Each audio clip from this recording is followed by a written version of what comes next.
Buenas tardes a todos, bienvenidos a otro ciclo de conferencias de Nueva Argentina para seguir haciendo análisis político del interés nacional. Este ciclo nuevo que inauguramos este 2021 se llama Progresismo y Nuevo Orden Mundial.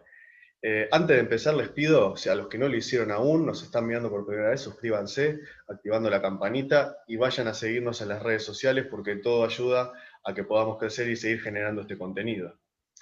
En este primer ciclo, vamos a enfocarlo en el primer encuentro, digamos, creo yo el aspecto más sutil, pero precisamente por eso más importante, y que hace a lo peligroso de la cuestión del progresismo y el nuevo orden mundial, que es el tema de la manipulación mediática y la estrategia de control social.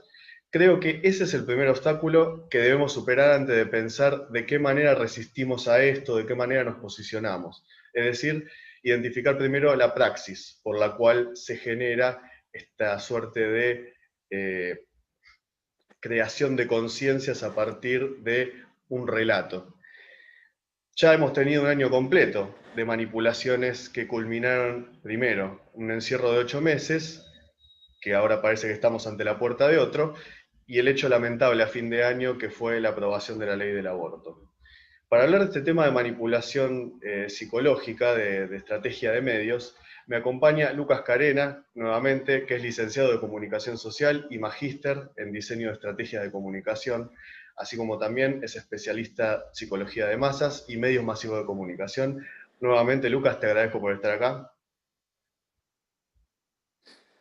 Lucas, muchas gracias por la invitación, gracias por convocarme y hacerme partícipe de este ciclo que inauguran hoy. Muchas gracias. No, por favor. También conviene destacar sobre todo dos obras de Lucas Carena, tiene muchas más, pero sobre todo dos que creo que van a ser un poco los pilares de esta conversación, que son La Guerra Invisible, Acción Psicológica y Revolución Cultural, que escribió junto con Pablo Dávoli, y La Conspiración de Medea, Aborto, Eugenesia y Nuevo Orden Mundial, que ante la realidad argentina, digamos, parece que ya se viene siendo un tema en el cual tenemos que volver a batallar ya desde haber perdido el tema de la aprobación de la ley. Esto lo puedes encontrar en la plataforma Lulu Press, ¿cierto? ¿O cambiaste? Perfecto. Efectivamente, el Lulu Press es la fuente de la que yo también me nutro, digamos. Yo también compro de ahí los libros, genero un stock y después a veces los revendo vía particular o vía Mercado Libre. Pero sí, se consiguen todos por Lulu Press, que es donde yo los mando a imprimir.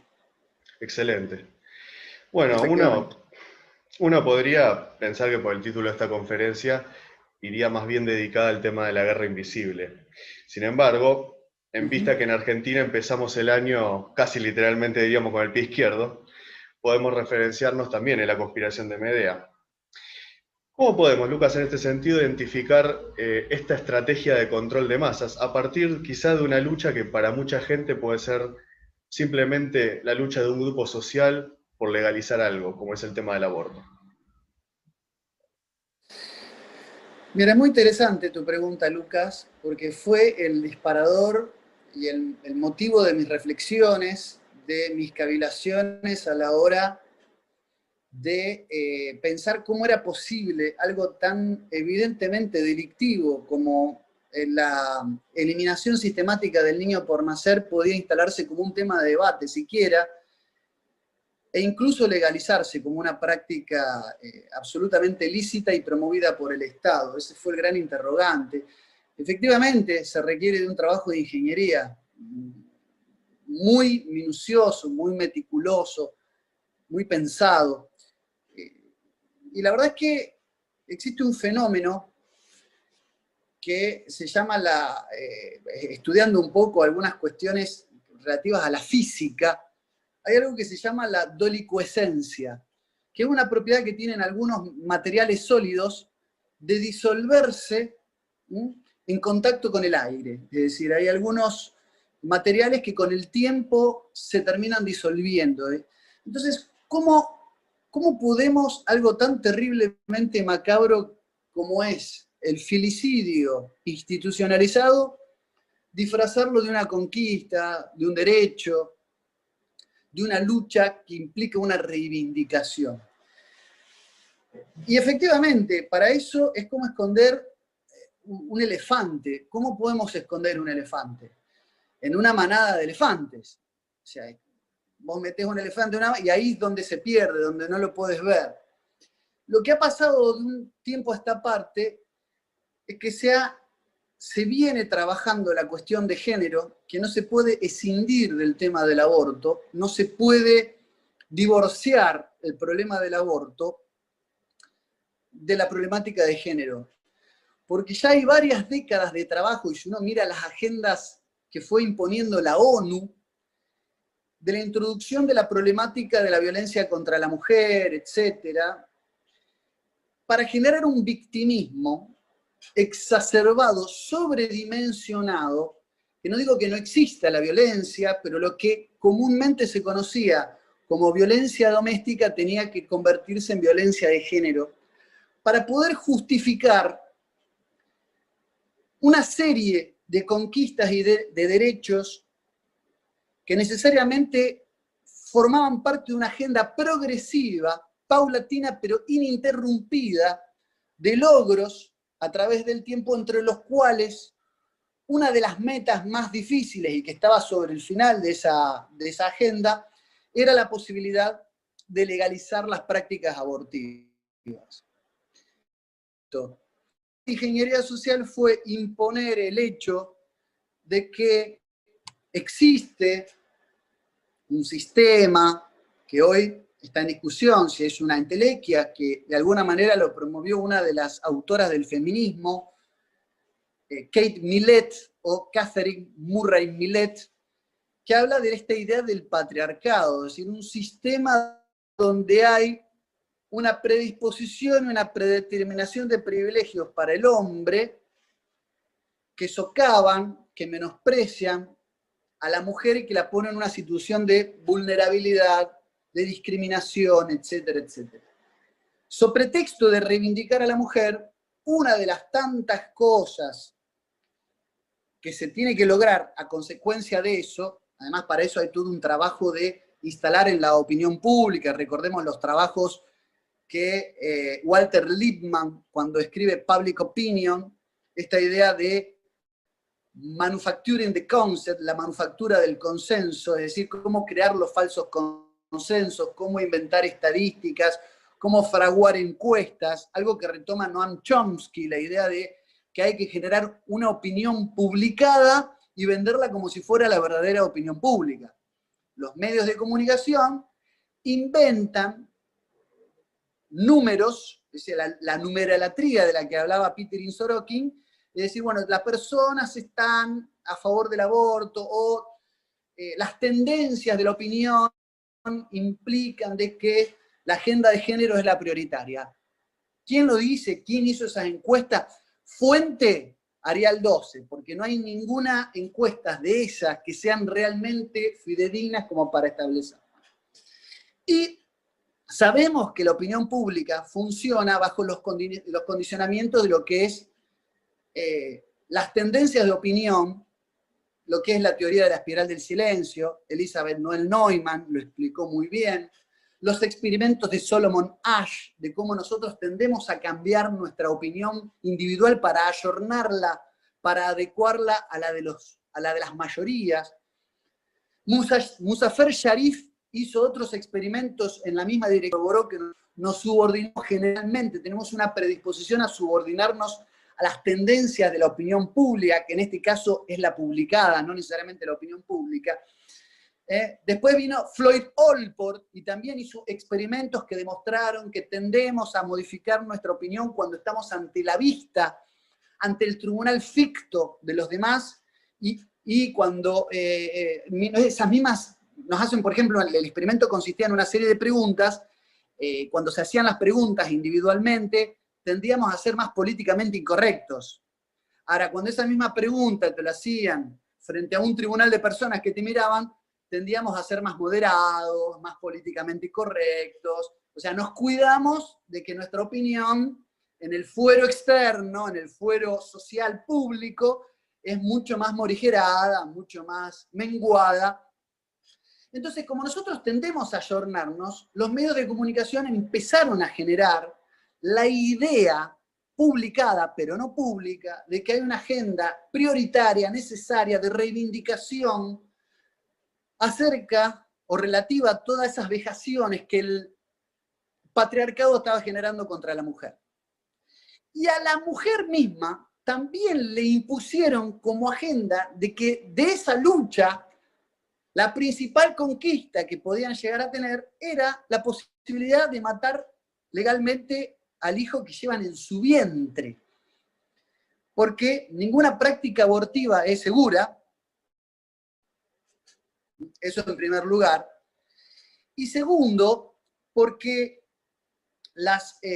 ni las mujeres que abortan, ni el aborto en general en una sociedad, ha generado disminución de la clandestinidad, porque está demostrado que muchas mujeres siguen teniendo vergüenza de que se sepa la identidad de quien aborta, y si se la preserva, tienen incluso temor de acudir a los mecanismos institucionales legítimos, aunque lo pueda hacer.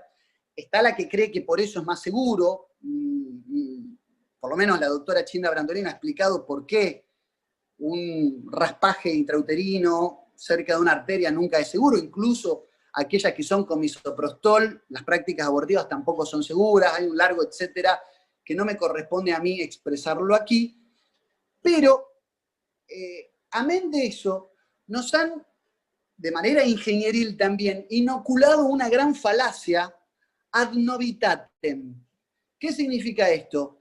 Que las ideas abortivas son una agenda progresista, como bien expresabas al principio, Lucas, que es lo que se viene, que es lo nuevo, que no estar a favor del aborto atrasa, es oscurantista, es de chupacirio, es no sé, de superchería religiosa. ¿Y qué significa la falacia ad novitatem? Que toda idea, porque es nueva, es mejor. Y la verdad es que las ideas que son nuevas a veces son buenas y a veces son una tremenda porquería. A veces son muy malas las ideas nuevas. No porque una idea sea nueva necesariamente es mejor. Y a su vez nos han metido esta agenda del progreso a través de lo que se llama la falacia de afirmar el consecuente. ¿Qué es la falacia de afirmar el consecuente? Es en apariencia un silogismo, pero que sus premisas están presentadas de modo tal que engañosamente te hacen creer que obedecen a un orden lógico cuando no obedecen a un orden lógico. Si yo digo, por ejemplo,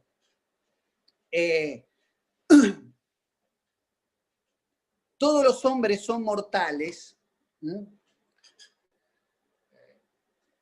lo cual es una sentencia verdadera, todos los hombres son mortales, Sócrates es mortal, luego Sócrates es hombre, parece así para un desavisado de que es un silogismo verdadero.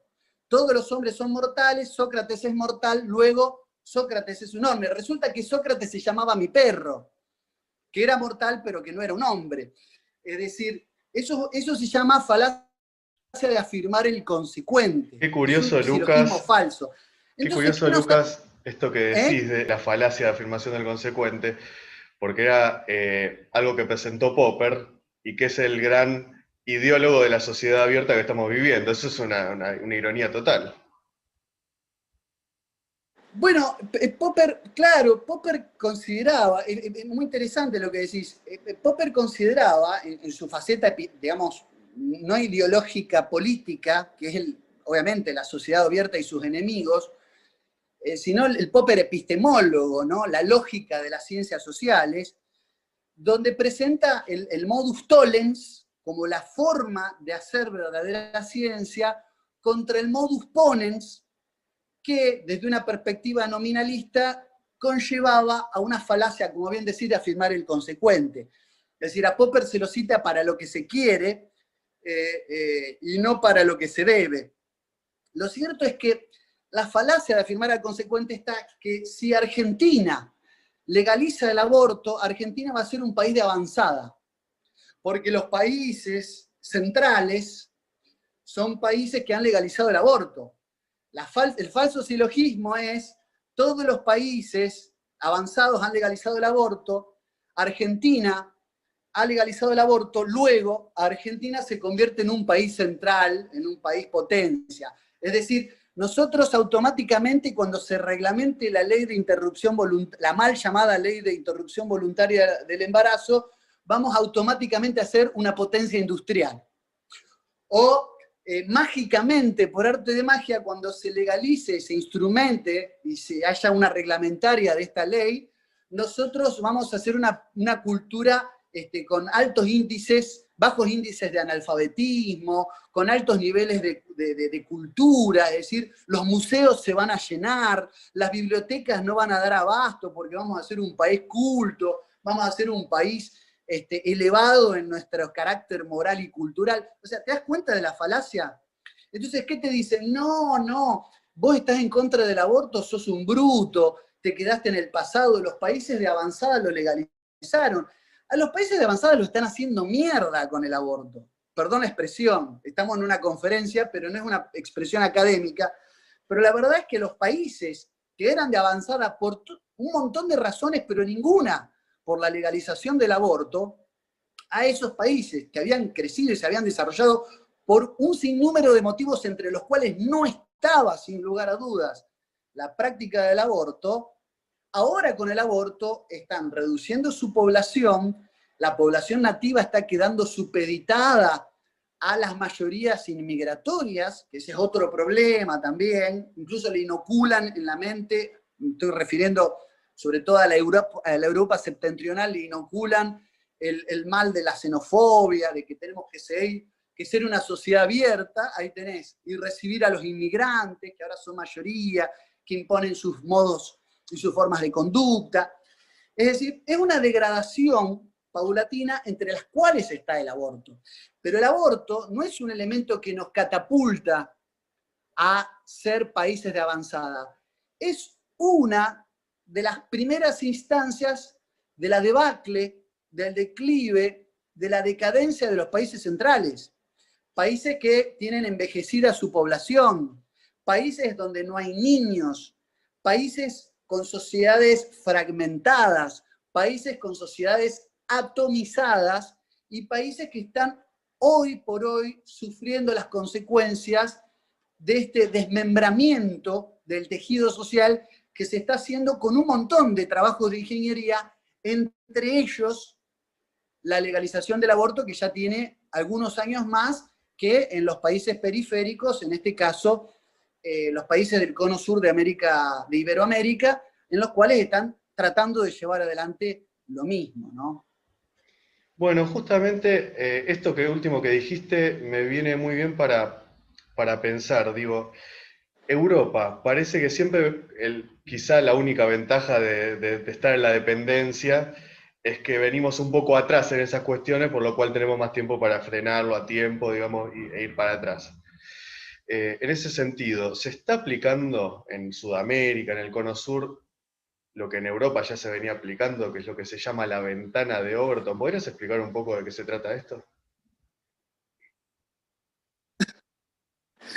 Sí, a ver, Overton era un hombre que venía de las ciencias económicas, ¿no? En realidad, nosotros le hemos dedicado con Pablo Davoli uno de los últimos programas de las emisiones de este año, ya a la distancia, bajo esta modalidad, a explicar los 7 pasos de la ventana de Overton.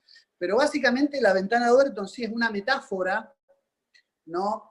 Como para generar a través de un mecanismo que supone una gradualidad, la instauración de una idea que prima facie en la piel social, donde se quiere instalar esta idea, hay poca permeabilidad. Es decir, cuando hay una sociedad cuyos patrones culturales no son aptos, no son lo suficientemente permeables como para insertar una idea, hay que insertarla de modo tal de llevar adelante una serie de pasos, que es lo que nos presenta Overton bajo su tesis llamada La ventana de, así se la tituló en honor a su autor, La ventana de Overton, en la que se intenta, se busca, de lo que se trata, es de generar una serie de pasos de manera escalonada hasta inocular definitivamente esa idea. No solo de instalar esa idea, sino de proscribir y de perseguir y de silenciar a aquellos que se opongan a esa idea. Es decir, generalmente lo que hace la ventana de Overton es crear un falso problema, una falsa problemática. Se les da, obviamente necesitas el poder económico como para manejar a los medios de prensa, aquellos formadores de opinión, y lo que se hace es crear un falso problema, después generar una minoría, en todo caso financiarla, incluso con recursos, como puede ser tranquilamente un colectivo de actrices, por ejemplo, para que reclamen como derecho aquel problema que se ha falsamente insertado en una sociedad que tiene un montón de otros problemas, digamos, más prioritarios, más importantes, para luego hacer que esa minoría que está excluida y que está silenciada, convertirla en una suerte de empresa mártir que tiene que tener como minoría voz y voto. Luego hay que buscar los mecanismos para legislar sobre ellos, para darle lugar. Y viene un tercer paso, que es un paso intermedio, donde ya la ventana, que estaba abierta ahí a penitas, se abre hasta la mitad. Que es generarlo. Yo cuando se planteó el tema del aborto como un tema susceptible de ser debatido, yo dije, ya está, ya se cruzó la frontera, porque cuando la vida empezó a ser un debate en la cual se podían formar voluntades y había que salir a la calle, cuando apareció la pañomilitancia, esto es el pañuelo verde y el pañuelo celeste, ya estábamos en la mitad del proceso, porque ahí ya se trataba de juntar número de gente que se manifestaran como si la vida dependiera de cuántas voluntades están a favor o en contra, como si una suerte de referéndum o de consulta popular fuera lo que puede determinar en el marco de una discusión, como si se pudiera legislar sobre la vida. Este fue el gran triunfo del sistema a través de la ventana de Overton, generar como algo susceptible de ser discutido y que hay como dos modelos igualmente válidos y que uno de los dos se puede terminar imponiendo. En el 2018 se mostró esa situación, se impuso, digamos, mejor dicho, triunfó lo que estaba, es decir, el aborto desde el lado de la ilegalidad, y la idea nueva no logró imponerse, pero bueno, era cuestión de tiempo de acomodar y comparar un par de voluntades para volver a presentarlo. Ahora lo que era interesante que de acá en todo este tiempo, mientras, fíjate cómo es la ventana de Overton, mientras el aborto no es legal, es ilegal, pero era imposible acusar a un legislador o a una legisladora por ir a las sesiones, ¿no?, en la Cámara Baja o en la Cámara de Alta con el pañuelito verde. Eso no era apología del delito. Los medios de comunicación hacían apología de la legalización del aborto como un reclamo, fíjate, pero mientras no era legal no se lo podía acusar de hacer apología del delito. Entonces ahí ya estaba fracturada, ¿no?, la situación en el tejido social, y ahora lo que va a pasar con la ventana de Overton es que aquellos que militan la vida, aquellos que va a estar prohibido el pañuelo celeste, van a ir por más, van a empezar a decir que es delito. Obviamente hay una instancia todavía previa que es tratar de, en el ámbito de la justicia, declarar inconstitucional, porque de hecho lo es, declarar inconstitucional esta ley, porque de hecho efectivamente lo es, por el artículo 75, inciso 22 y un largo etcétera. Pero mientras se siga avanzando, el próximo paso va a ser cerrar nuevamente la ventana, pero con el intruso adentro. ¿Qué significa cerrar la ventana de Overton con el intruso adentro? Lo que van a ir ahora por tratar de criminalizar a aquellos que ahora quedan del lado de la ilegalidad, es decir, aquellos que consideran que no puede ser legal matar a una persona. Y los primeros que van a ser víctimas de esta persecución van a ser los médicos que quieran interponer objeción de conciencia. Ese es el gran problema. Ahora lo que van a tratar de criminalizar y de generar una política, bien digo, persecutoria contra todos aquellos que quedaron del lado de la resistencia. Ahora que ya es legal, todo lo demás hay que tratar de convertirlo en un acto delictivo que va en contra de aquello que ahora es ley. O sea, mientras no era ley, se lo podía promover igual, se podían pegar afiches, se podía militar, se podía hacer bandera de aquello que no era legal. Ahora que sí es legal, no se lo va a poder cuestionar. Y aquel que lo cuestione va a ser un criminal.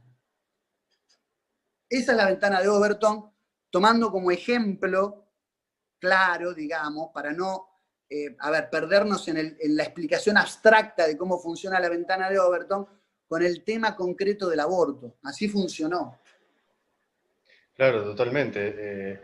Esto sirve mucho también para bajarlo a la realidad y entender por qué estas cuestiones que estamos hablando hacen al día a día de nosotros, digamos, de nosotros dentro de Argentina y dentro de un escenario internacional que también se ve muy sombrío. Miremos, por ejemplo, el tema de la victoria o supuesta victoria, bueno, de Joe Biden como presidente de Estados Unidos, lo cual vuelve a torcer el escenario internacional y volvemos a tener la cancha inclinada, por así decirlo, los que tenemos un pensamiento alternativo. No porque Trump sea lo mejor, pero simplemente por una cuestión de lo que más nos conviene a nosotros.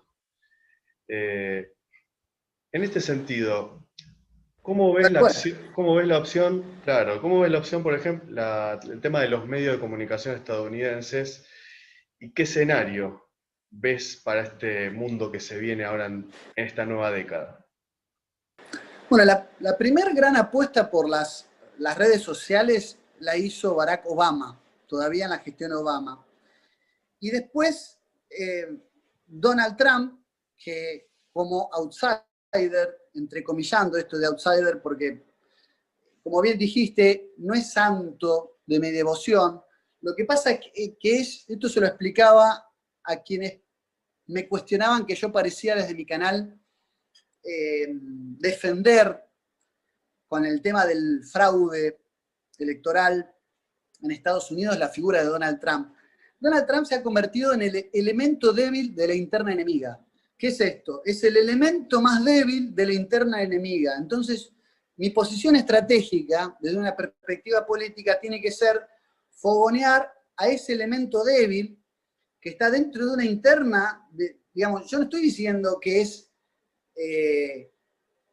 mi amigo Donald Trump, es el más amigable de mis enemigos. Y es el que tengo que promover para debilitar. O sea, hoy criticar a Trump en este momento es hacerle caldo gordo a los demócratas que vienen con una agenda arrolladora y explícita. Donald Trump, cuanto menos, y esto quiero aclararlo, era preso de su propio discurso. ¿Qué quiere decir que era preso de su propio discurso? Tenía que, cuanto mínimo, respetar las promesas que lo colocaron en el poder. Intervenir a la Reserva Federal, quitarle fondos a la IPPF. O sea, hubo una serie de cosas que, para mantenerse en lo que se llama la estrategia de acumulación de poder, Donald Trump tuvo que hacer que a lo sumo no fueron antisistema, pero a lo sumo fueron retardatarias de los planes del globalismo. Retardatarios que nos dieron tiempo, y ganamos tiempo. Es decir, a ver, ¿intervino la Reserva Federal? Sí, pero se endeudó con el grupo BlackRock. ¿Me sirvió para algo? No, pero sí para transformarse en un tábano, en alguien que molesta. Por eso así lo barrieron. Le quitó fondos a la OMS. ¿Qué hizo la OMS? ¿Cerró la persiana porque Estados Unidos le retiró fondos? No cerró la persiana, pero sí quedó en evidencia. Cuando Estados Unidos le retira los fondos, nos sirvió para que quedara en evidencia que su principal aportante era la Fundación Bill and Melinda Gates en el ámbito privado. Entonces, fue una forma de desenmascarar que la OMS llevó adelante toda esta pantomima llamada pandemia. Digamos, y es ahí donde aparece nuestra posición pro-Trump, si se quiere, tratando de defender al elemento débil de la interna enemiga. Por eso quiero aclarar esto. Y efectivamente, desde el escándalo de Cambridge Analytica, o sea, el pago de una consultora que involucró a Mark Zuckerberg, que lo que se hizo fue un trabajo algorítmico para que esta consultora extrajera a través de las cuentas de Facebook las tendencias de opinión que terminaron condicionando y direccionando el discurso de la campaña de Trump, de lo que obviamente nadie felicita, o que podemos decir qué buena estrategia, que está mal, porque que me roben mis datos y que Facebook utilice mis datos, aunque sabemos permanentemente que cuando vos adscribís, vos ponés agree a los términos y condiciones de las redes sociales, se meten en tus datos, utilizan tu foto, con tu foto hacen reconocimiento facial. Bueno, sabemos a lo que nos sometemos, a las postdatas de las sociedades de control, como decía Gilles Deleuze. O sea, la sociedad, el panóptico hoy está en las redes sociales, no en la arquitectura de las cárceles de Jeremías Bentham, pero sigue estando el panóptico y nos vigila y nos ve. En este momento nosotros, Lucas, al estar hablando por este dispositivo, le estamos dando información al sistema sobre nosotros. Pero ese escándalo de Cambridge Analytica hasta acá fue una etapa en la que Trump hábilmente logró construir una voz políticamente incorrecta, alternativa, que le permitió ascender escalones de cara a instalarse como el presidente de Estados Unidos. Y luego las redes sociales, cuando en una de las reuniones del Foro Económico Mundial, George Soros dijo: los días de Facebook y Google están contados. Busquen la frase, George Soros, los días de Google y Facebook están contados. Lo que hicieron fue no hacer desaparecer Google, no hacer Google, digamos, YouTube, ¿no? No hacer desaparecer Facebook, sino romper el esquema de libertades que había en las redes sociales y redireccionarlos en pro del globalismo. Esto fue un acuerdo que se hizo en el ámbito del Club Bilderberg y que permitió, fíjate, los tópicos de las reuniones del Club Bilderberg, y está uno, es redes sociales. Hay uno de los tópicos que es el problema de las redes sociales. De modo tal de redireccionarlo, y en la última etapa del gobierno de Donald Trump, las mayores embestidas contra el discurso de la John Birch Society, tomado por Steve Bannon y repetido por Trump, esa discursividad se fue viendo atacada por las propias redes sociales, al punto tal de que a principios de este año, por primera vez, y con la excusa de la pandemia, por primera vez en la historia, un tuit de un presidente de los Estados Unidos, no de un presidente, no del presidente de, el Twitter del presidente de los Estados Unidos fue por primera vez en la historia censurado. Y ahí fue donde no hay retorno. Ahí fue cuando apareció todo el aparato represivo y las redes sociales se convirtieron en el principal obstáculo para seguir sosteniendo esa imagen. En algunos aspectos, después apareció el QAnon, apareció por vías, incluso por la propia periferia del sistema de redes sociales. Es decir, hubo una suerte de elemento outsider dentro de las redes sociales cuya expresión más clara fue QAnon. Y bueno, después el fraude, cuando no alcanzó con todo eso, cuando no alcanzó la deslegitimación con un presidente obtuso, cuya obcecación hizo que todo un pueblo sucumbiera de manera inicua ante una pandemia voraz, y la negligencia y la desidia de un presidente tosco mató a millones de personas. Bueno, resulta que esas millones de personas, hay un libro nuevo, nada menos que de Giorgio Agamben, ilustre filósofo italiano, que dice que lo que hace el Tano es tomar las estadísticas de muerte de Estados Unidos y ver que el número total de muertes de Estados Unidos coincide con el número de muertes por COVID. Por primera por primera vez en la historia, la totalidad de fallecidos de un país es por la misma enfermedad. Una cosa increíble. Bueno, eso hace Agamben en su último libro, por favor, léanlo, después le paso el dato. Se llama la política de la pandemia, ¿no? O la endemia como política, después les paso el dato. Creo que como no les alcanzó para demonizar lo suficientemente a Donald Trump, y la fecha límite fue el día del debate presidencial con Biden, es decir, cuando se debatió y las encuestas de opinión todavía seguían enalteciendo a Donald Trump y Biden quedaba todavía por debajo, dijeron, bueno, saquemos el plan B. El plan B, ¿cuál fue? El voto electrónico y el fraude que todavía está en el ámbito de la justicia norteamericana. Lo estuvimos analizando hace poquito en mi canal con Verónica Recia de la RZ.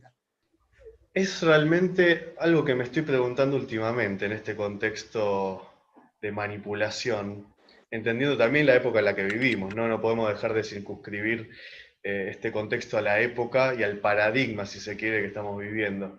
Porque uno puede hablar de este paradigma posmoderno, ¿no? Yendo a una pregunta más filosófica, Lucas, ¿te parece que esta estrategia de manipulación social encontró una ventana abierta a partir de la era posmoderna? ¿O pensás que en realidad esta manipulación social es el fin en sí mismo con el disfraz de un paradigma? Muy buena pregunta, muy buena pregunta. Mira, se ha discutido en qué fase de la posmodernidad estamos. Incluso se sigue discutiendo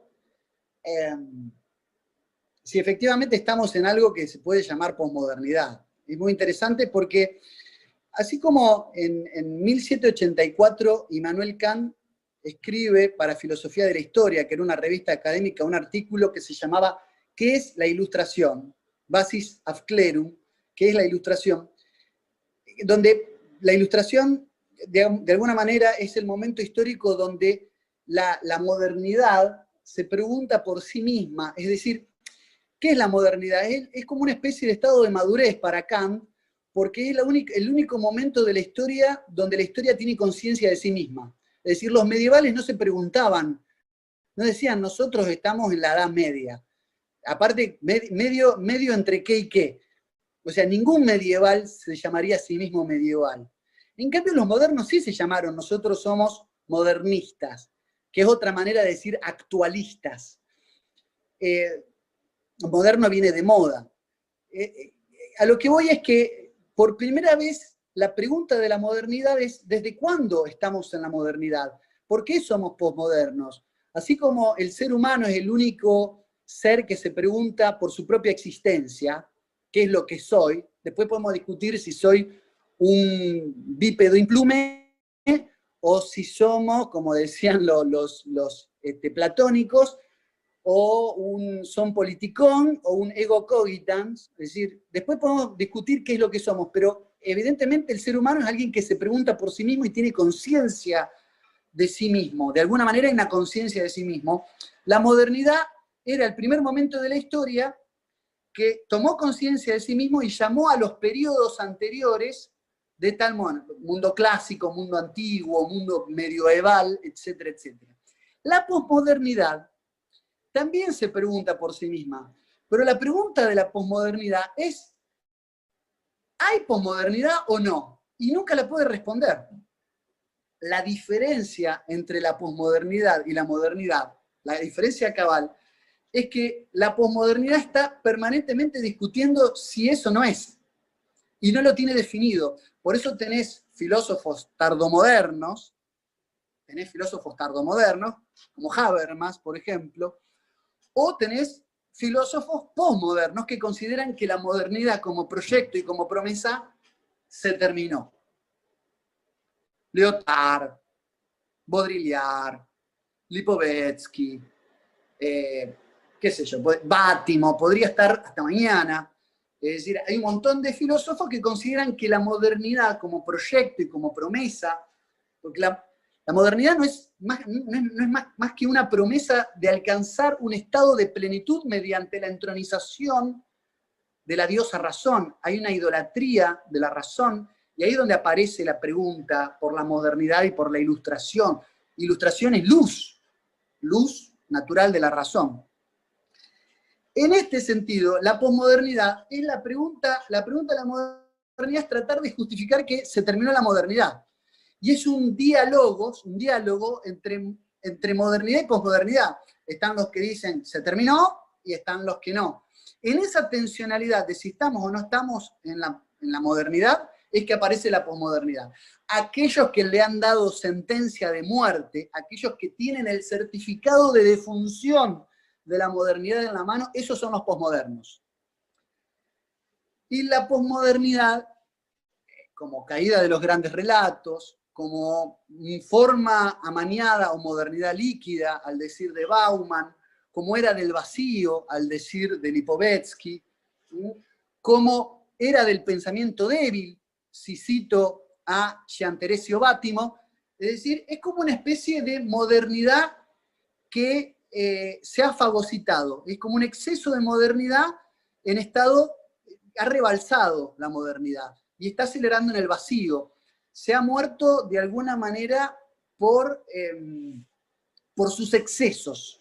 Es decir, la modernidad como ha alcanzado, pero ese estado de eudaimonía, de vida feliz y próspera, nunca ha llegado. O por lo menos es mi opinión, que soy severamente crítico con la modernidad.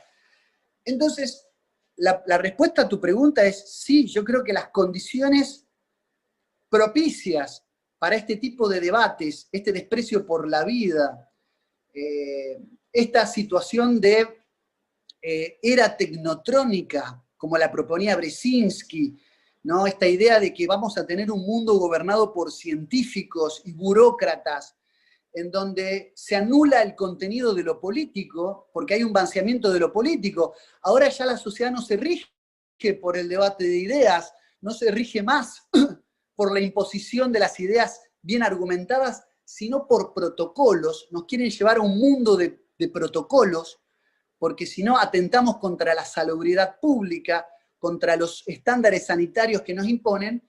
Va a ser un mundo donde nosotros vamos a aceptar de manera solícita y diligente nuestras propias ataduras, nuestras propias cadenas, vamos a besar nuestros barrotes sobre pretexto de que nos están cuidando de una enfermedad.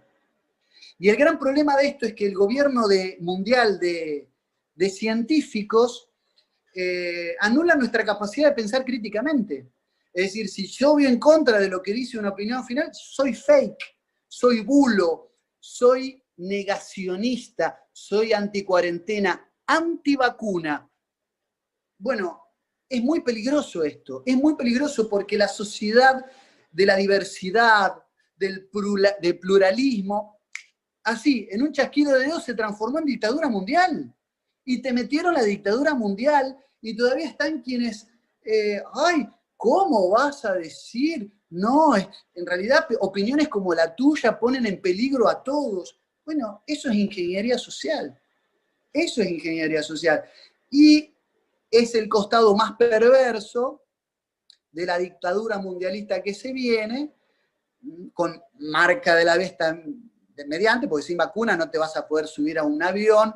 Hoy para entrar a un kiosquito a comprar un paquete de cigarrillos te tenés que poner el bozal, y así cualquier lado para entrar, cuanto menos. Y bueno, ya están los indicios, además de que el barbijo, ni hablar que es simbólico. Para eso había que esperar una sociedad muy amañada, muy edulcorada, muy pasada por agua, y no tengo duda de que es una sociedad posmoderna, una sociedad que no tiene valores firmes, que no cree en la trascendencia, que ha perdido el temor de Dios, una sociedad que está sustentada sobre lodo, sobre fango, que no tiene cimientos firmes, una sociedad absolutamente endeble desde sus cimientos, que no cree en valores perennes, universales e inmutables. En ese contexto se puede imponer todo esto. Desde luego que la modernidad, es decir, como detrito de lo moderno, como deterioro de los estándares culturales que supimos tener como seres humanos, fue el ambiente propicio, la atmósfera necesaria para instalar esta dictadura de lo científico. Lucas, déjame decirte que yo también concuerdo con tu, podríamos decir, desprecio hacia la modernidad. Claramente tu evocación de tu canal, El Gibelino, hace alusión al tema de Julius Evola, obviamente, por eso yo también lo comparto. Y en esto estoy viendo algo que mencionaste muy importante recién, que es el tema de cómo el pluralismo se termina fagocitando a sí mismo. Estamos viendo el sueño utópico de la sociedad rawlsiana que parecía que era supuestamente la pluralidad. Pero fíjate que en la misma propuesta de que en lo público no puede haber nada polémico, es, como bien dijiste, la anulación de la política, y es una dictadura, yo diría, solapada. Ese consenso traslapado para mí es una dictadura solapada, en todo caso. Y yo creo que ahí podríamos retomar un cierto pensamiento, por ejemplo, de Carl Schmitt, donde retomemos que la discusión de ideas, que sobre todo la distinción amigo-enemigo, no tiene necesariamente que ver con que uno considere enemigo a la persona en el ámbito de las relaciones simplemente cercanas, sino entender que nosotros como argentinos, en este contexto, tenemos que definir un enemigo que nos está fragmentando y nos está llevando a una tiranía.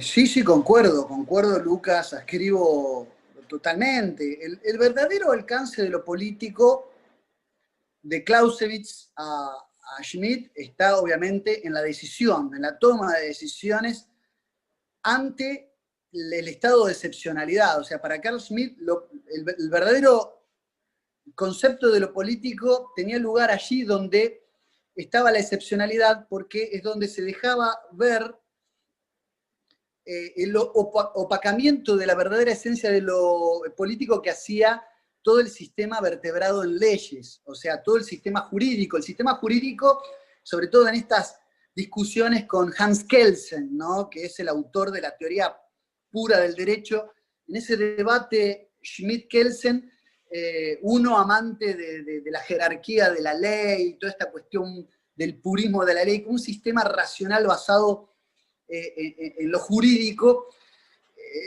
Schmitt propone que lo político se ve en aquella instancia donde hay un vacío de lo jurídico, y es la decisión, y la decisión obviamente que viene desde los ámbitos castrenses, porque obviamente que la política es una continuación de la guerra en otros términos, por otros medios, por eso continúa a Clausewitz, a este famoso soldado prusiano en la época de Bismarck.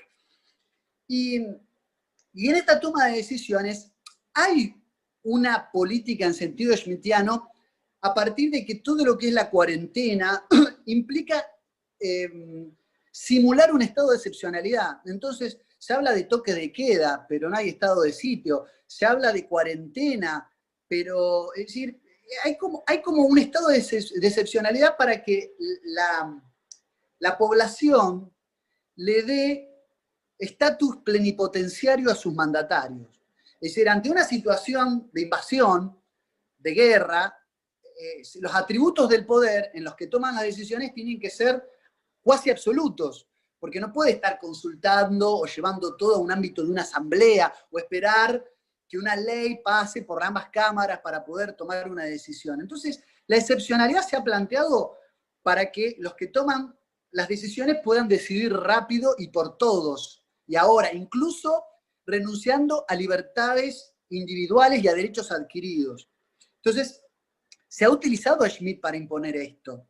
No tengo la menor duda. Se nos ha declarado el estado de excepcionalidad sobre pretexto de una invasión de un enemigo invisible, en este caso un virus, y con eso nosotros tenemos que aborregarnos, obedecer, cumplir protocolos, porque si no ponemos en peligro, no nos cuidamos entre todos. Este mensaje de obedecer para cuidarnos. Es muy sugerente. Ahora, por otro lado, se ha anulado el sentido de lo político, y yo decía que la política, en esencia, en tanto continuación de la guerra por otros medios, no es más que poner en funciones el ethos polemistés, el polemos, la polémica. Polemos es golpear, significa golpear con las palabras. El debate de ideas, la argumentación y la contraargumentación es lo que hacen a la verdadera esencia de lo político, tanto en los parlamentos como en cualquier ámbito.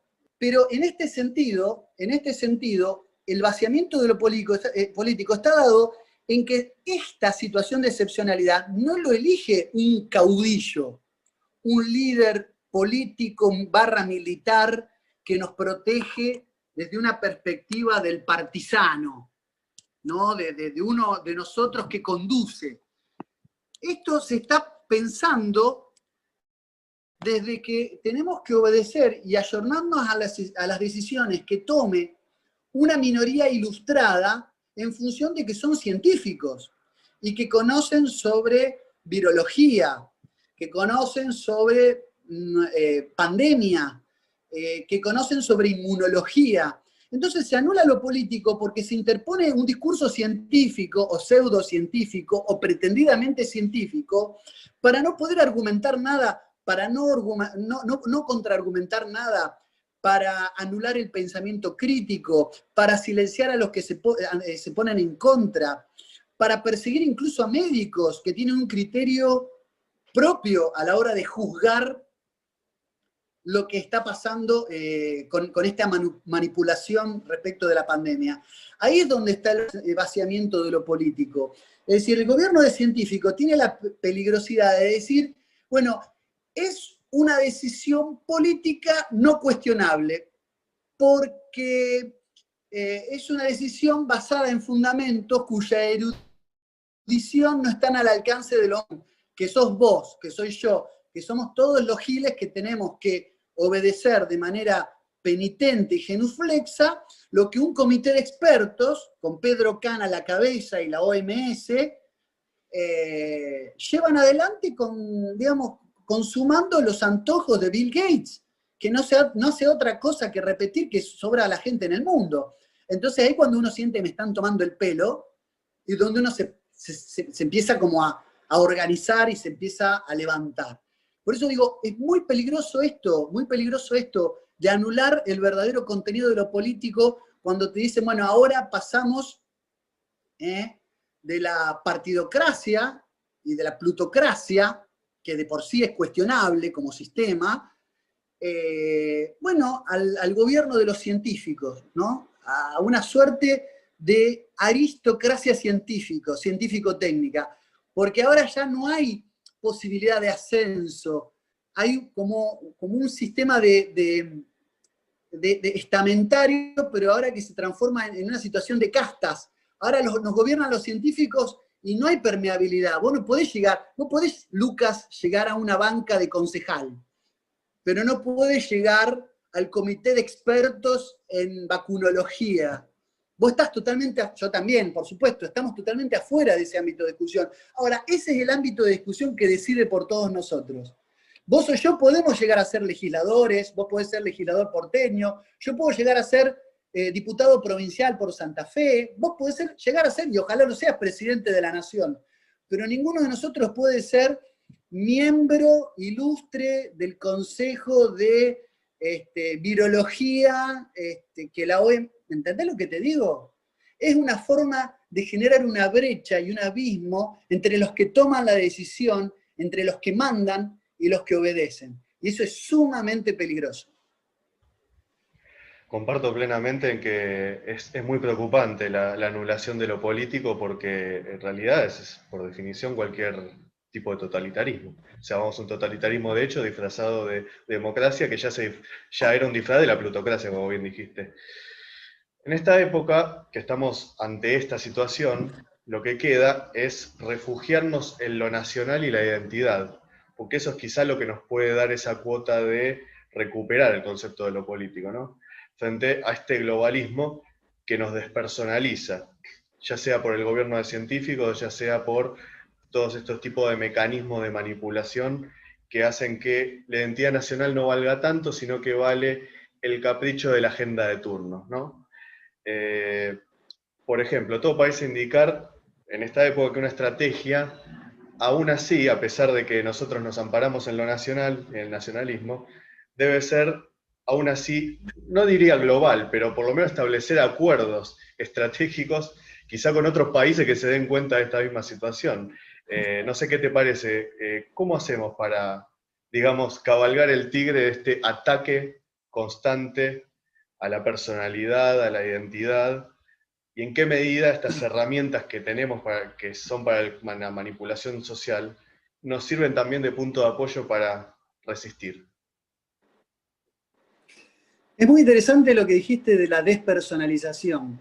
Es una dictadura tan bien pensada, ingenierilmente pensada, que no tenés dictador. O sea, el dictador es impersonal, es la ciencia la que dictamina. En realidad, los mentores de toda esta situación han logrado encontrar la forma de esconderse, de escabullirse, de camuflarse detrás de un discurso científico. Entonces, en el fondo, nadie es el dictador. El dictador es el que dicta, justamente, el que determina.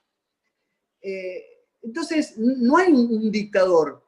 Incluso las voluntades más visibles son ejecutores, son meros ejecutores. Entonces, la OMS es ejecutora de lo que dice la ciencia. Entonces, se despersonaliza la toma de decisión. Entonces, no hay alguien a quien atacar. Obviamente que nosotros, al hablar de Bill Gates, hablar de George Soros, hablar de Henry Kissinger, buscamos desenmascarar a aquellos que sí están en la cocina de todo esto, y es para evitar que se termine de diluir esas personalidades que hay que saber identificar para saber quiénes están detrás de todo esto. Pero si fuera por ellos no aparecería en ningún lado ningún nombre. Entonces es interesante cómo esto se ha orquestado de modo tal de despersonalizarlo. Pero dijiste algo muy interesante, es decir, cómo buscar aliados o con quién aliarnos. Bueno, ustedes publicaron hace poco, no sé si creo que eran ustedes que lo habían publicado, algo muy interesante que también está silenciado, así como hay una rimbombancia, hay un exceso de promoción de las cifras de muertes por COVID, etcétera, etcétera. El caso, por ejemplo, de Brasil, donde un presidente, también como Trump, absolutamente negligente con respecto de la pandemia y demás, ha logrado incrementar las exportaciones y la economía de Brasil, si ya nos había superado, hoy se ha convertido en un competidor inalcanzable. Es decir, se habla de todos los muertos por COVID o te muestran a Trump en la playa lleno de gente como un irresponsable, promoviendo el no distanciamiento, la desobediencia civil, pero no se dice y se oculta el crecimiento económico que tuvo en 2020 Brasil. Y una buena forma de despertar conciencias no solamente es minimizar los efectos que según el relato oficial tiene este enemigo invisible respecto de la salud, sino tratar de mostrar cómo le ha ido a aquellos países que no se han subordinado, que no se han dejado atropellar por el temor infundido por este sistema, y lo bien que les ha ido, por lo menos en términos económicos, y una economía pujante también implica a mediano o largo plazo un impacto en la salud. Es decir, porque si tenés el recurso, nosotros nos arrodillamos ante la vacuna y no logramos tener una sola vacuna a menos de 18 grados. O sea, estamos pasando ahora a la fase del bochorno internacional porque no podemos contener la cadena de frío de las vacunas. Entonces las vacunas Sputnik 5 se están echando a perder. No solo porque nadie se la quiere poner, porque aquellos que se la quieren aplicar, no se la pueden aplicar porque no somos capaces no tenemos ni las cámaras frigoríficas para contenerla. Es una vergüenza internacional. Entonces me parece un muy buen comienzo es mostrar las bondades que han recibido aquellos países que no se han bajado los pantalones, perdón por la expresión poco académica nuevamente, que no se han bajado los pantalones a esta situación. Ustedes no saben, Brasil en materia, no disminuyeron sus exportaciones en materia económica, en materia de producción, en materia de exportaciones. Han tratado de mantener las exportaciones, no han cerrado las fábricas, no han mermado la actividad, han tomado algunas precauciones, pero no se han dejado aplastar, atropellar por el temor. ¿Cómo? Con su industria nacional, que es muy importante, la han promovido y la han digamos, impulsado con medidas concretas. Exactamente, exactamente. Me parece que un buen comienzo no es solamente es tratar de convencer a la gente, che, mirá que te están sobredimensionando la problemática, te están metiendo miedo, sino también mostrar lo bueno y lo que han logrado aquellos países, insisto, que no han claudicado a mantenerse indemnes, a mantenerse inertes, impertérritos, a los atropellos de esta política expansionista del terror, porque lo que busca es eso, expandir el terror. Y me parece que eso es un muy buen comienzo. En realidad nosotros hoy quedamos, si ya estamos muy por debajo de Brasil en materia económico-productivo, hoy no tiene rival, precisamente por no haberse supeditado a toda esta, insisto, política expansiva del terror. En ese sentido, me parece que nosotros tenemos que imitar el ejemplo de aquellos que se han, insisto, mostrado con la frente en alto ante este atropello. No estoy diciendo que el virus no exista, es decir, no estoy diciendo que no haya que tener algún mínimo de precaución. Estoy diciendo de que nosotros podemos tener nuestra propia... Si nosotros hubiéramos tenido industria nacional, si nosotros hubiéramos tenido al Instituto Malbrán haciendo vacunas y certificando vacunas como alguna vez tuvimos, no tendríamos que estar ahí decidiendo si viene la de Oxford, si viene la Sputnik, si viene la Pfizer, BioNTech. Nosotros podríamos estar desarrollando nuestras propias vacunas. Eso es lo que queremos. No minimizar de manera obtusa el problema, sino afrontarlo con nuestros propios recursos. Me van a decir, bueno, no los tenemos, ¿qué hacemos? Bueno, sabemos que las vacunas que vienen impuestas, estamos hablando de nanovacunas. Hoy el concepto de nanovacunas encierra un montón de cuestiones a atender, lo que es una micromáquina, lo que es la nanotecnología, es decir, un nanobot es un robot que se mide en nanómetros, Lucas, es decir, es un robot que es más pequeño que una célula y que puede introducir pequeños cambios, pero que esto es como el efecto mariposa, un pequeño cambio en tu código de ADN implica un cambio total de tu estructura, de tu mapa genético, y digamos, en una sociedad donde obviamente los médicos no están formados en vacunología, no saben sobre vacunología. Entonces los temores y las precauciones no tienen que ser solo contra la enfermedad, sino también y sobre todo con el remedio extranjero que sin consulta previa y sin mediar ningún tipo de sentido crítico nos están implementando. Una presunta serie de vacunas en fase todavía experimental con un montón de efectos adversos y un largo etcétera de contraindicaciones y de efectos colaterales. Bueno, sobre eso no se puede dudar, no se puede cuestionar, no se puede ser prudente. La única prudencia hay que tenerlo con el nivel de contagios.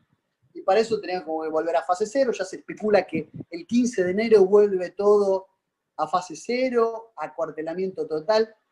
Es decir, sumamente alarmante. Y insisto, cuando hablabas de tejer alianzas, bien digo, me parece muy interesante el ejemplo de Brasil. No solamente ocultar las miserias que ha traído toda esta cuestión pandémica, sino también demostrar las bonanzas, ¿no? Que han tenido aquellos países que no se sometieron de modo irreflexivo y acrítico a todo este avasallamiento. Sobre todo teniendo en cuenta que Brasil es siempre un aliado estratégico, más allá de que nos guste o no, el hecho de que sea vecino y sea grande, y sobre todo por la historia de la región, nos muestra que no podemos tenerlo de enemigo, y por supuesto, entonces, esas alianzas que son necesarias no solo por los logros que ha conseguido, sino también por la situación en la que nos encomendamos, en la que estamos actualmente, es tener en cuenta algo de sentido común. Si queremos, si alguien dice, bueno, no tenemos los recursos, como dijiste, bueno, lo primero que se tiene que hacer es dejar de destruir lo que ya están. Por ejemplo, con este tipo de Tal cuarentenas cual, estacionales. tal cual, tal cual. Le recomiendo el libro de Marcelo Bulo, Argentina, Brasil, La Gran Oportunidad. Gran libro. Si bien es un libro que tiene ya algunos años, es un libro que muestra los postulados de base de esa necesaria oportunidad que implica las relaciones con Brasil, indudablemente. No solo porque maestro de Marcelo Bulo fue Elio Helio Jaguaribe. Jaguaribe, ¿no? Es decir, Metol Ferrer en Uruguay y Helio Jaguaribe en Brasil, sino porque él conoce la realidad socioproductiva del Brasil y inamovible de una posibilidad, de una ventana de oportunidad que nace con las relaciones Argentina-Brasil. Recomiendo ese libro. Hay un texto breve de Giorgio Agamben, y hay un artículo en La Nación que yo te hablaba antes que se llama La invención de una pandemia, publicado por el Manifiesto del 26 de febrero, que después se convirtió en el libro La epidemia como política, de Giorgio Agamben. Es el título que yo antes te diría, y acá lo acabo de encontrar, La epidemia como política y la invención de una pandemia, por Giorgio Agamben, donde, entre otras cosas, hace ese estudio, pide las estadísticas oficiales de muerte de Estados Unidos, se las dan, y llamativamente, y por primera vez en la historia del mundo, coinciden las estadísticas de muertes totales, 1,000,000 y pico de personas, con las de muertes por COVID. O sea que nadie se murió en Estados Unidos durante el 2020 de ninguna otra cosa que no sea COVID. Una cosa increíble. En España, del 2020, 4 casos totales de gripe. 4. ¿Qué quiere decir eso? Que todo, tal como es acá, todo es COVID hasta que se demuestre lo contrario. Qué Y curioso no se que puede demostrar digamos lo entonces contrario. que George Floyd entonces murió de COVID. La conclusión que queda es esa. Claro, claro, George Floyd murió de COVID, no lo mató ni la xenofobia, No. ni ningún policía de apellido Chauvin, ni nada de eso. Lo mató el COVID también, obvio. Y es increíble porque todo es COVID, salvo que se demuestre lo contrario. Y como estuvimos hablando con Miguel Gianolfi hace una semana, no se puede demostrar lo contrario, tampoco se puede demostrar lo contrario, porque por recomendación de la OMS y acatado por el Ministerio de Salud de la Nación, no se pueden hacer autopsias. Según el procurador general, es decir, quien maneja a los fiscales en la provincia de Buenos Aires, es recomendable no hacer autopsias porque, ¿por qué? Porque no se sabe si el agente patógeno se transmite incluso con el cuerpo huésped muerto. Es decir, si yo me acerco a un cadáver no se sabe si me puede contagiar. Con lo cual se está buscando de que no se hagan autopsias. Una cosa increíble. Y es que nos están tomando el pelo, Lucas, nos están tomando el pelo. Esto es una dictadura mundial, cuando no un despotismo mundial. Así es, Lucas, estoy totalmente de acuerdo, por eso creo que es muy importante, digamos, desarticular estas estrategias de manipulación, porque quizás es la punta de lanza para empezar a hacernos las preguntas correctas sobre qué tenemos que hacer y qué criterio tenemos que tener para combatir esta cuestión que termina siendo, como dijiste, una tiranía de hecho, un despotismo de hecho. Te agradezco mucho por estar acá nuevamente en Nueva Argentina y ahora abriendo este ciclo de conferencias del 2021. O sea, vemos un año y una década ya sombría como empieza, pero bueno, siempre creo que lo mejor es redoblar la apuesta y te dejo para que cierres con lo que vos quieras decir. Bueno, agradecerte. Yo todavía estoy terminando también con una agenda pendiente. Me gustaría eh, tenerte a vos, tenerlo también a Alejandro, a la gente de Nueva Argentina también en mi canal. Yo en ese sentido trato de ser recíproco porque acá lo que yo digamos, no me gustan los desfiles de vanidades, me gusta tramar una red de gente despierta que busque concientizar. Así que yo pronto, no sé bien cuándo, me gustaría tenerlos también para que ustedes le puedan contar a la gente que me sigue en mi canal sobre qué es la propuesta que ustedes están plasmando y llevando adelante, así que los voy a tener de invitados en mi programa, eso sin lugar a dudas. Y agradecerte profundamente por este trabajo que hace tiempo ustedes vienen haciendo. Ustedes se anticiparon, un poquito antes de empezar la grabación, hablábamos un poco off the record de que con el fenómeno también de este encierro impuesto, son muchos los canales de YouTube que se han abierto, muchas transmisiones en vivo, mucho Zoom, mucho Meet, mucho streaming, y es verdad que por ahí eso nos ha dispersado un poco, pero nos ha generado la posibilidad de generar sentido crítico en muy diversos auditorios, así que yo lo celebro a eso, celebro esa expansión de los intentos de generar público. Me gustaría ahora que empecemos a unir a esos públicos a través de instancias mancomunadas. Nos falta también organizarnos un poco entre nosotros. Es imposible hacerlo del todo. Así que te agradezco porque, insisto, ustedes fueron un poco pioneros con Nueva Argentina, esto de armar, digamos, ámbitos de discusión, ámbitos de análisis, que creo que son propicios, pertinentes y sumamente necesarios como para activar la conciencia, ¿no? Hay mucha gente que pasó de ser espectadora a generar sus propios espacios de discusión, animarse digamos, a presentar temas, a desarrollarlos, a analizarlos. Y yo la verdad que estoy muy contento de todo lo que se está abriendo, porque cada vez más es la gente que se antepone con sentido crítico a las imposiciones externas que van contra nuestra soberanía y contra nuestra identidad, y eso es lo que importa. Así que yo te agradezco un montón y espero que no pase tiempo hasta que nos volvamos a encontrar.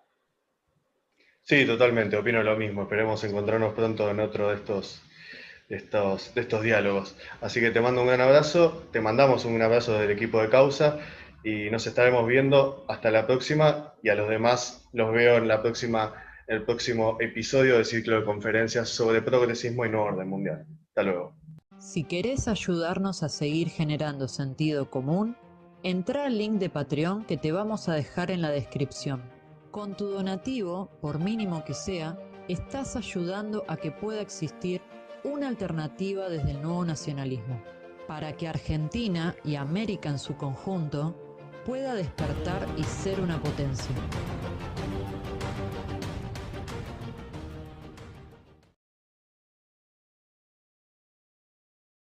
Muchas gracias por mirar este video. Si te gustó, te pedimos que le des like y lo compartas con tus amigos, tu familia, el kiosquero de la esquina o el taxista.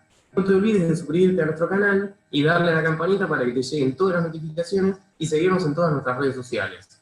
También déjanos tu comentario de opinión acá abajo en el video, y si te gustó lo que hacemos y querés ayudarnos a que siga siendo posible, te dejamos nuestra cuenta de banco y de Patreon para que puedas hacernos tu donativo, que por más mínimo que sea, nos ayuda un montonazo. Nos vemos en el próximo programa de Nueva Argentina.